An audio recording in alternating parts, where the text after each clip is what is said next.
Hello everyone, today I am going to discuss the topic pharmacological screening of anti-diabetics.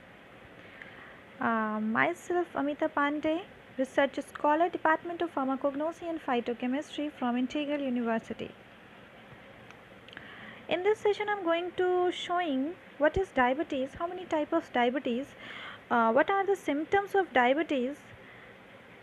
There are some screening models of diabetes, and last, herbal medication used in anti-diabetics. So, what is diabetes? It is a chronic metabolic disorder characterized by high blood glucose levels. Diabetes is a group of disease in which the body either doesn't produce enough or any insulin, does not properly use the insulin that is produced, or a combination of both. It is caused by either insulin deficiency or insulin resistance or both. It affects the metabolism of carbohydrate, proteins, fats, also affect the electrolyte balance and water. Long-term diabetes affects cardiovascular system, eye, kidney, and the central nervous system also. Diabetes mellitus is characterized by two types depending upon the presence or absence of insulin. There are type 1 diabetes and type 2 diabetes. Uh, Type 1 diabetes is also known as insulin dependent diabetes mellitus, and it is characterized by complete destruction of beta pancreatic cells or a pancreatic beta cells. So there is no circulating insulin in those patients, and therefore insulin is necessary for the treatment of a type 1 diabetes mellitus.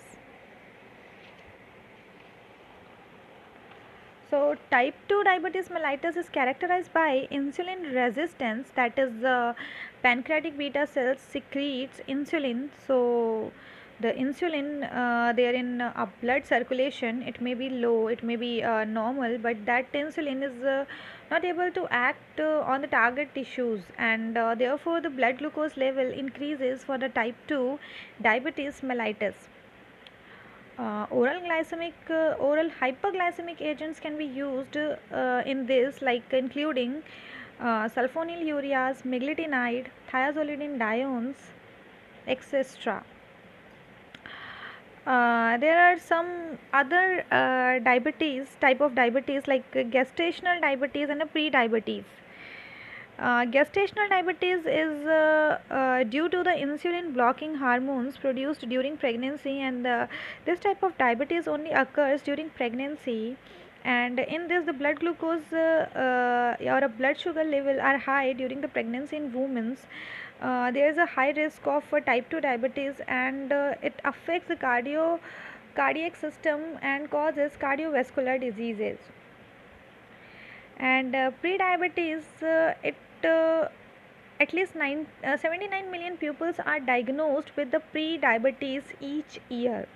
It is above average blood glucose level, but not high enough to be classified under type 1 or a type 2 diabetes, and it causes long term damage to the body, including heart and circulatory systems.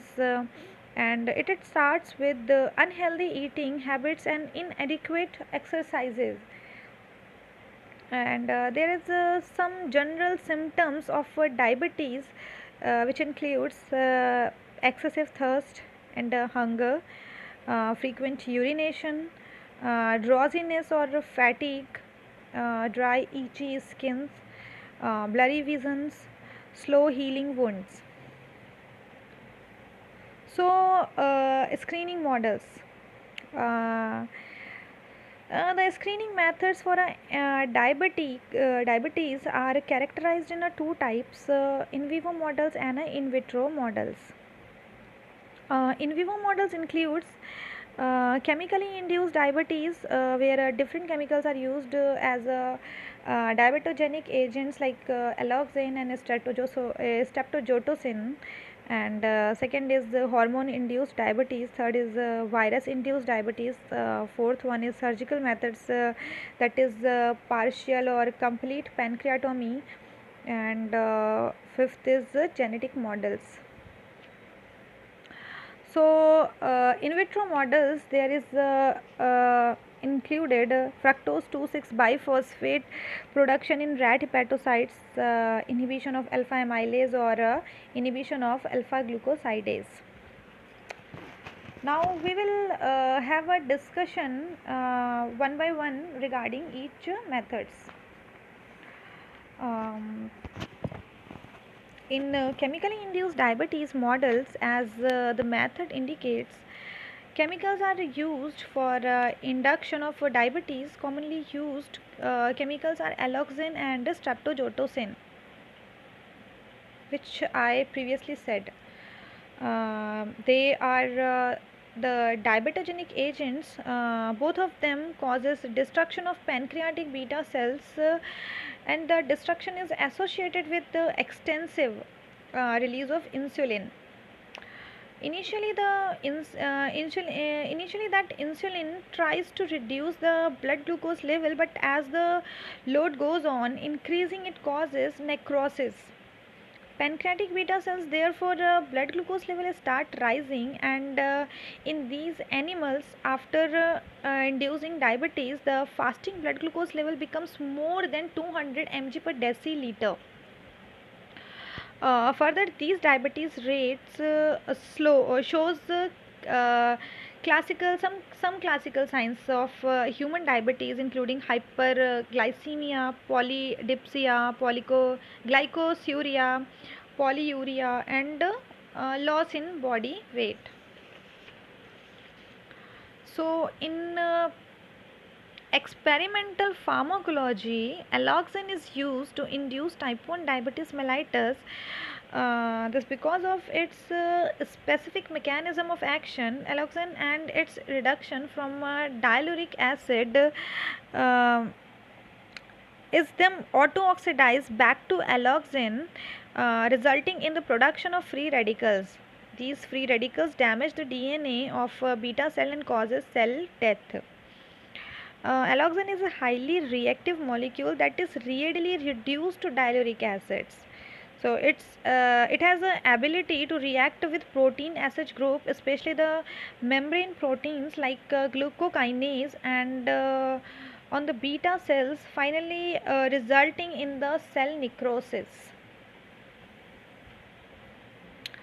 Alloxan induced diabetes in various experimental animals like rat, mice, dogs, rabbits, sheep, monkeys. However, it is observed that the beta cells of rats are found to be more susceptible and sensitive to alloxan as compared to mice and human. Hence, in experimental studies, commonly used animal is rat followed by mice for studying alloxan induced diabetes. Range of alloxan dose is narrow, and slight overdosing may lead to toxicity and mortality. However, the range differs from animal to animal, as well as it differs according to route of administration. Once the alloxan is injected or induced in experimental animal, it shows the characteristic triphasic responses. Like the first phase after administration, it occurs within 5 to 6 hours. It shows moderate hypoglycemia because of destruction of pancreatic beta cells. Um, uh, However, the compensatory mechanism by the animals shows the second phase, where increase in secretion of insulin will take place, and that will causes hypoglycemia in animal, that leads to hypoglycemic death of some animals. Once the hyperglycemic phase is over, that means compensatory mechanism will be completed, then it will be followed by a third phase of persistence hyperglycemia, which will occurs after 36 to 48 hours of injection of alloxan. Now come to the doses point of view. The doses of alloxan differs for a different species, as well as it changes as per the route of administration of a drug. The most frequent or a most frequently used dose of alloxan is by intravenous route, and it is 65 mg per kg. However, if alloxan has to be administered intraperitoneal or subcutaneous route, that dose will be ineffective or insufficient, so the dose should be higher. It can be 150 mg per kg for intraperitoneal route, or if it has to be in mice, then the dose becomes 100 to 200 mg per kg by intravenous route. So, by performing the screening procedure, alloxan is injected or induced after 72 hours of alloxan injection. The fasting blood glucose level of all the animal is uh, those is tested. So those animals showing fasting blood glucose level more than 200 mg per deciliter are considered as a diabetic, and they are further taken for our next studies.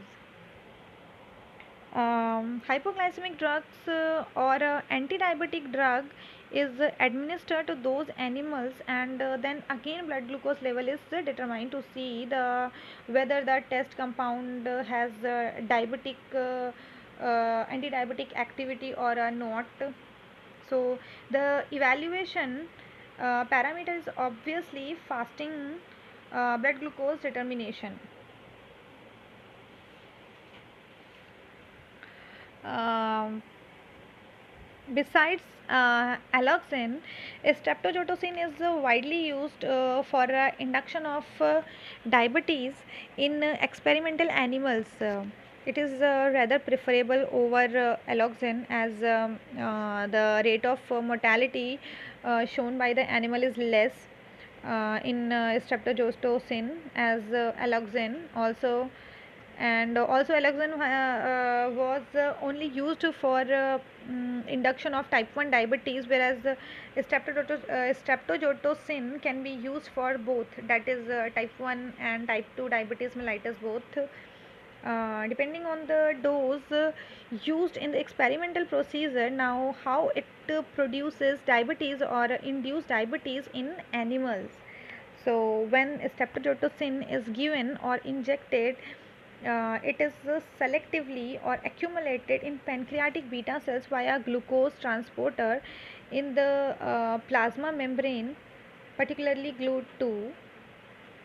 So when once it is accumulated in pancreatic beta cells, it causes alkylation of DNA, and thereby causes damage to DNA, particularly regarding the DNA fragmentation. As a compensatory mechanism, the body will try to reduce the damaged DNA by increasing the level of PARP, that is poly-ADP ribose polymerase. This causes depletion of NAD plus and ATP stores in the bodies. This depletion of cellular energy stores finally result in beta cell necrosis, या pancreatic beta cell necrosis, leading to diabetes similar to alloxan. Streptozotocin is also exhibit triphasic response, that is first phase of mild hypoglycemia, second phase of hypoglycemic death in animals, and third phase of persistent hyperglycemia. So, however, the rate of death of animal in second phase is less as compared to alloxan. While doing the experimental design, male Vista rat are selected. Streptozotocin is dissolved in cytophosphate buffer having a pH approx 4.3. So the solution should be made fresh, and streptozotocin injected either intraperitoneal or by intravenous route. After the injection of streptozotocin, 72 hours of injection, animals exhibiting fasting blood glucose level more than 200 mg per deciliter are considered as diabetic, and they are taken for the further studies. In the studies, the anti-diabetic drug is administered, and again fasting blood glucose level is determined as an evaluation parameters. Uh, you should be noted that in streptozotocin diabetic model, besides hyperglycemia, the animal shows some signs like glycosuria and decreased body weights as in human diabetes objects. In experimental pharmacology, slight modification in the models of streptozotocin diabetes, as discussed, has been carried out, and the models are shown here. The first is STZ nicotinamide model, where the basic criteria is addition of nicotinamide causes partial destruction of pancreatic beta cells rather than complete destruction. So this model is mainly used for the researchers who are doing the research in a diabetes, particularly type 2 diabetes, and another model is STZ model in neonates. Here the principle used in the STZ is given to the neonates after 2 to 3 days of their birth, and then it was continued for a particular period. It is found that when the neonates becomes adult rat, in that case the stable diabetes researcher can get the get, and he can study the various anti-diabetic drugs. And the third model is a high fat diet low dose STZ model. STZ means just streptozotocin. So this model is basically used nowadays for induction of diabetes along with the induction of metabolic disorders. So in hormone induced diabetes, the models insulin antibodies are used to induce diabetes. Okay, the principle behind the method is insulin antibody neutralizes endogenous insulin in rat and increases the blood glucose level, which can be determined afterwards. Here, this method involves two steps. First one is the production of insulin antibodies, and the second one is in the injection of those insulin antibody to particular animals. So the two species of animal are used in this. The first one is guinea pig, and another one is the rat. The guinea pig are used for the production of insulin antibodies. Those insulin bodies are given to the rat.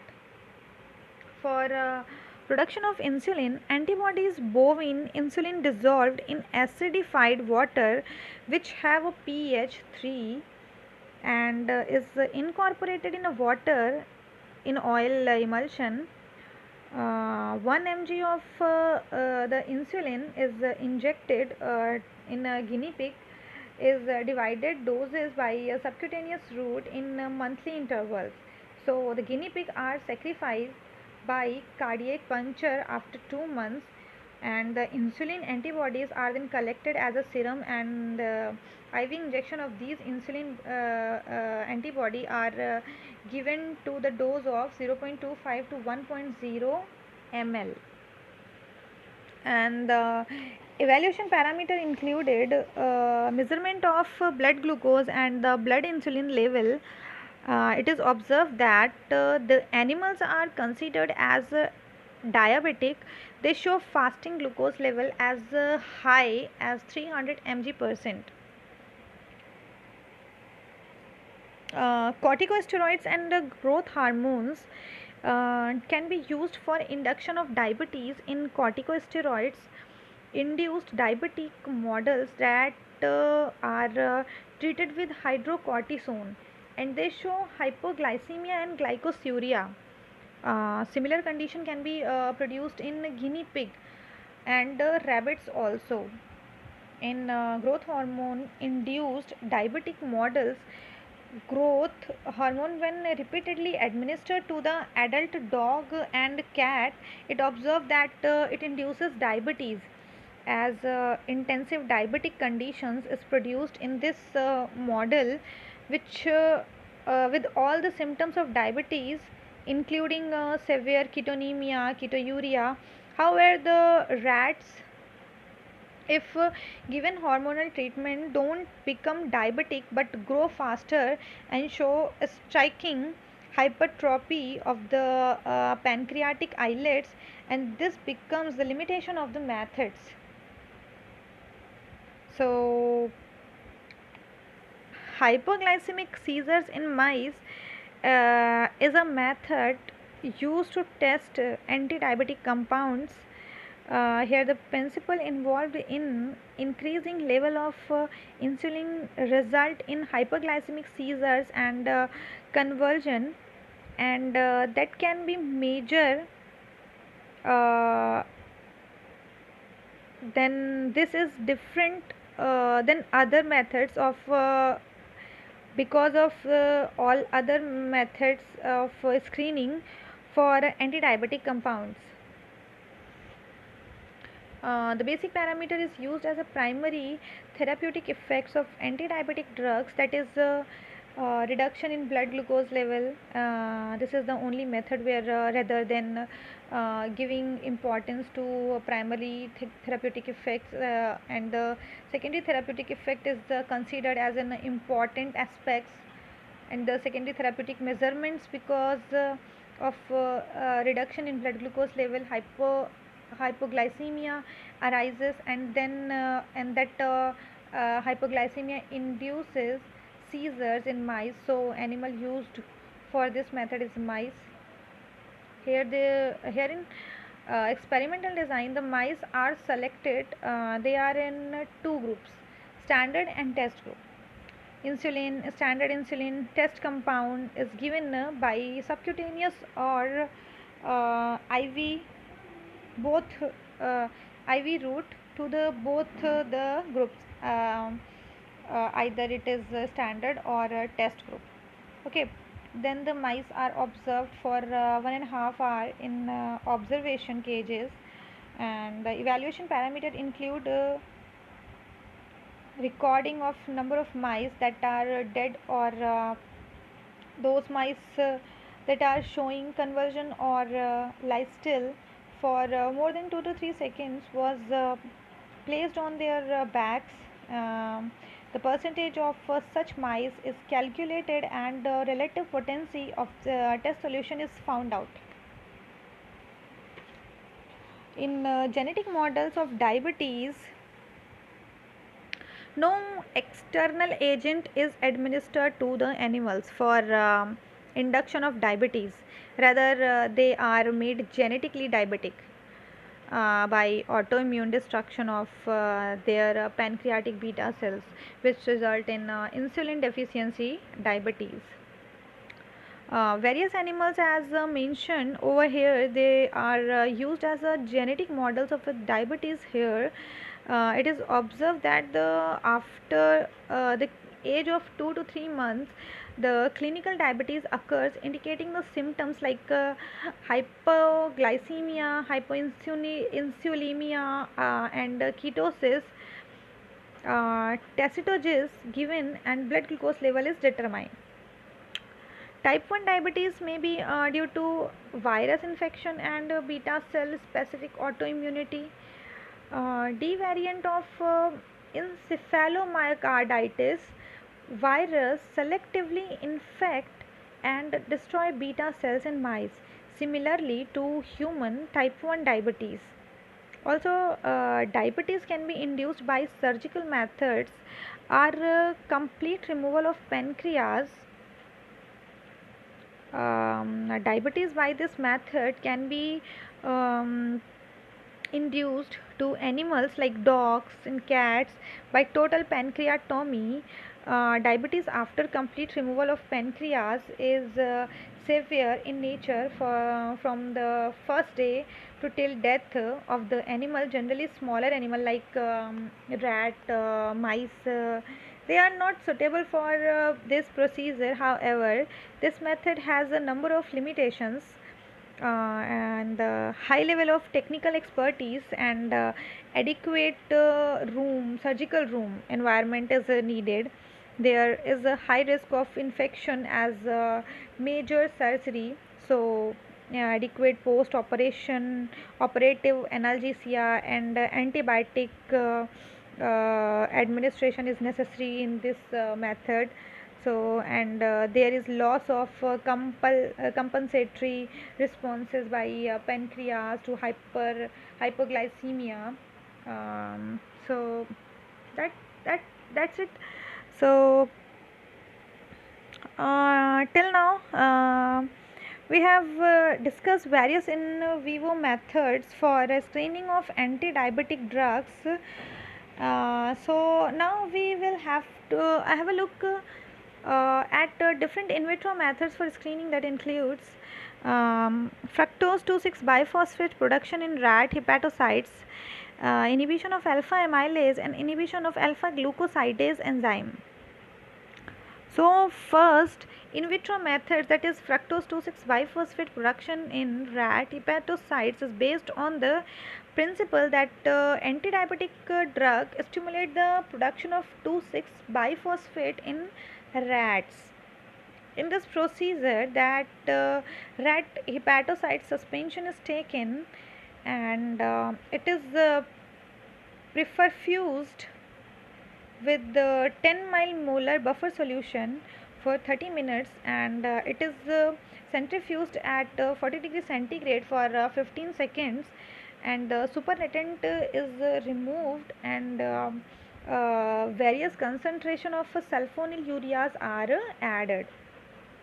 Then evaluation parameter is DRC of fructose 2,6 biphosphate content of isolated hepatocytes.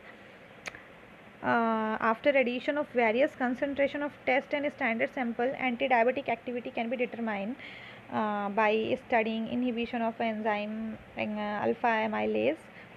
So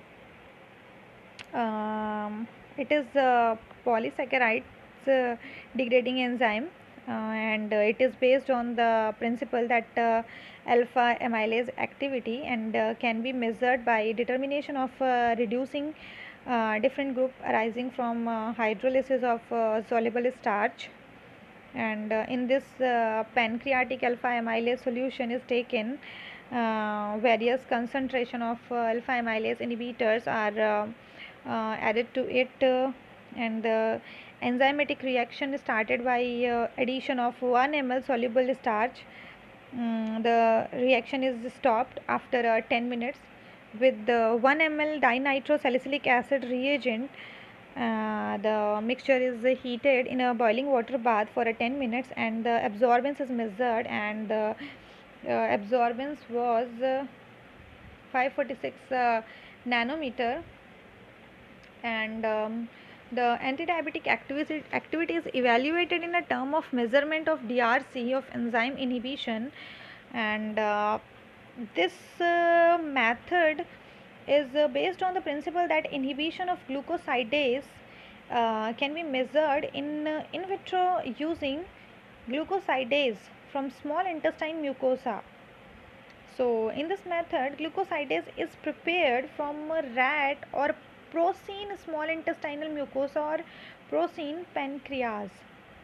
Okay, it is incubated with 500 ml of sodium phosphate buffer, and 20 ml of solution in added is added with the different concentration of glucosidase inhibitors at 37 degrees centigrade. Then the reaction mixture is heated for 2 minutes in a boiling water bath to stop the reaction, and glucose liberated glucosidase, and it is measured by glucose oxidase methods, and IC50 of enzyme inhibition is determined. So there is some list of herbal medications or herbal plants which is used as a anti-diabetics or anti-diabetic agents. There is Godmar, this is and the biological name is Gymnema sylvester, fenugreek, trigonellia, phoenicum gracium, bitter gourd, Mamodica carencia, Allium cepa, onion, garlic, Allium sativum, Panax, quinquifolia, ginseng, Azadirachta indica, neem, Ocimum sanctum, holy basil, and it's also called as tulsi, aloe vera, aloe barbadensis, aloe, and jamun or jambul, and avigard, Coccinea indica. So this is the list of herbal medication or herbal plant which is used as an anti-diabetics, and so this is the complete discussion about anti-diabetic screening models. So thank you so much, and if there is any query, please mention in a comment section below. Thanks for watching.